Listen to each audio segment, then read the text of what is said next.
Okay, glider RC is up. Let's ready to start. Engine start.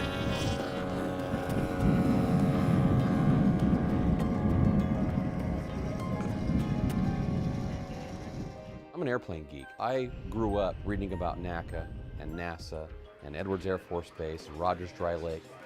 I think it's beautiful. I love the arid, dry landscape. I love the flyable weather 300 plus days a year. How's the tow line look?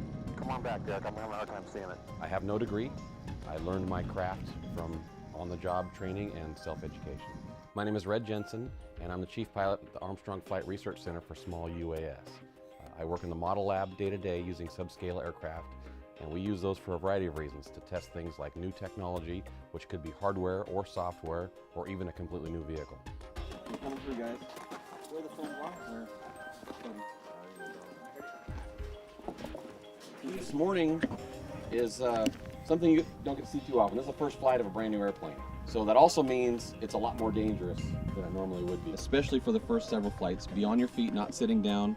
Probably between the cars is a great place until we prove that it's airworthy and everything's going to go fine. Okay, clear. 3, 2, 1, release.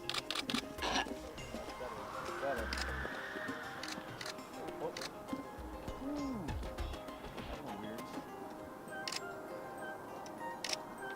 Heads up, guys.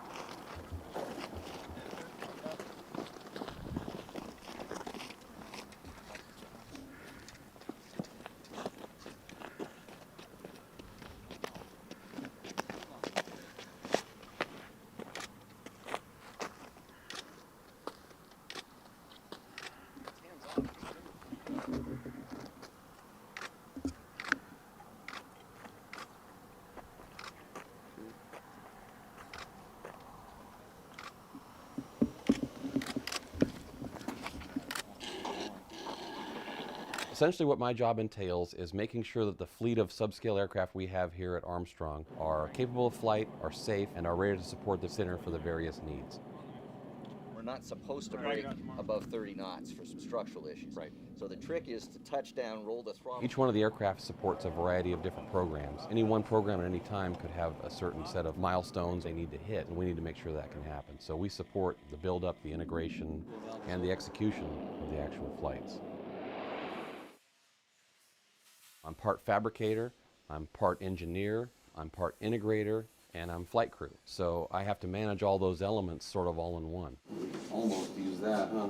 Not quite. Yeah, except we're gonna have to angle it. A typical day is you come in, and I usually make a list of the things that we want to accomplish during the week and then also daily. On non-fly days, we have ongoing projects, things that need maintenance.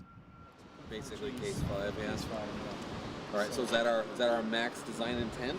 Is that what that is now? This is. I work on drawings for layups and engineering calculations for load. We are setting up mounting components, testing them, getting ready to fly. Often I have to make a one-off part. I also have the capability to 3D print parts in-house, which has been a blessing because it allows me to design something in the morning, build it in the afternoon, and install it in the evening. It's really that quick. Not having Alpha Beta Pro. The Alpha Beta van is not installed, or is it? Alpha Beta 2 CPT. Flight day usually starts 2 days before. I don't like to rush. I want to make sure that we don't miss anything, because on a flight day, if you do miss something, well then that's just making everybody wait, and that's not cool. If the system hasn't flown in a while or it's got a new component in it, we do a CST, which is a combined systems test, where we turn everything on just like in a flight environment, including starting the engine if applicable, run it, and do all these ground tests just like we were going to go fly, and make sure that everything works and plays nice together. That way when we get out on the lake bed to fly, there's no surprises.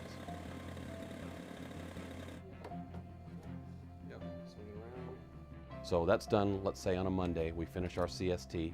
Tuesday is prep and loading day, where we'll maintenance all the batteries, make sure the generator has gas in it, make all the arrangements for frequencies and whatever else we might need on the lake bed, load up the vehicles and be prepared for the next day.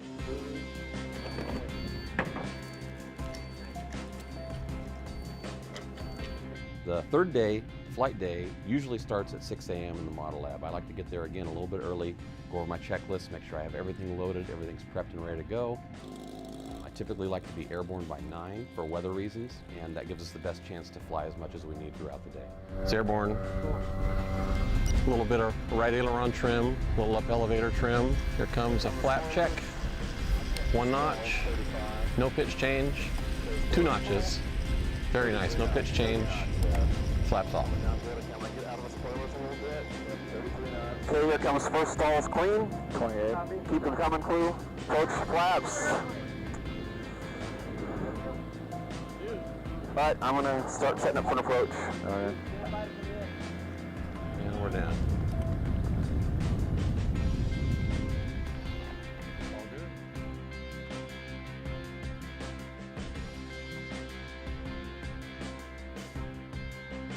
The largest project that we're working on right now is the TGALS concept, which is the Towed Glider Air Launch to Orbit concept, where we use a glider to carry a rocket launch vehicle up to an altitude, release that rocket, and then it'll head on into space. The idea is cheaper cost per pound launches to orbit. So by air launching the launch vehicle, we gain somewhere on the order of 50% performance increase to get the same amount of payload into orbit. We have built and are flying a quarter scale, roughly model that eventually could turn into a 100-foot wingspan, full-scale X-plane type program. Another program that we've been working on is called Prandtl. Prandtl is looking at a new way to design a wing to reduce induced drag.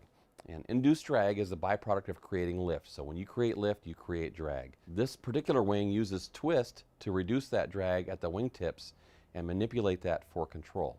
3, 2, 1, release. Has huge long-range potential benefits. Things like airliners, where you see the winglet on every airliner that increases efficiency. Prandtl looks to do much of the same thing, but even on a bigger scale. Flight days, they can be an hour, they can be 6 hours, just depends on what we're doing. We'll bring everything back to the lab, unload what we need to unload, and then gather any data that's necessary and send that out to the proper folks. I don't do too much of the data analyzing, but I definitely facilitate the downloading, and we certainly look at the data, but that's left to other folks on their respective projects to analyze the data. My job is to gather the data, make sure the data is good, and then disseminate it. I love to design. I design a lot of my own aircraft, and you just simply can't do that easily in the manned world. Timeline, cost, risk, all those things play a factor. With subscale aircraft, you can do almost anything you want without much risk, and you can realize those gains very quickly. Being that we're not putting out a product, we don't have a product at the end of the day that we have to sell, it gives us a lot more latitude to research things that maybe a for-profit company wouldn't bother to research. You know, the winglet may not have come around if it hadn't have been for NASA. Some guy looking for a few % advantage looked into it and figured it out. Dale Reed was a pioneer of using subscale aircraft, and he was sort of looked as a sort of a crackpot around here. He got the idea of a cone shape as a reentry type vehicle, cut it in half into the half cone, which is the classic lifting body shape that we know now, and those early trials led directly to the space shuttle. So we look into sometimes the minutia of how and why things work that doesn't necessarily make sense for a for-profit company. Everything that we do benefits the public. Nothing is held back. Everything is published and available for anyone to use. NASA, it's a fantastic environment to work in. It's just being a part of an R&D environment and part of something that maybe someday somebody else might remember that was something cool. And I can say, oh, you know, my grandkids, oh yeah, I worked on that. That'd be pretty cool. I would probably be unhappy sitting behind a desk somewhere if I wasn't flying airplanes.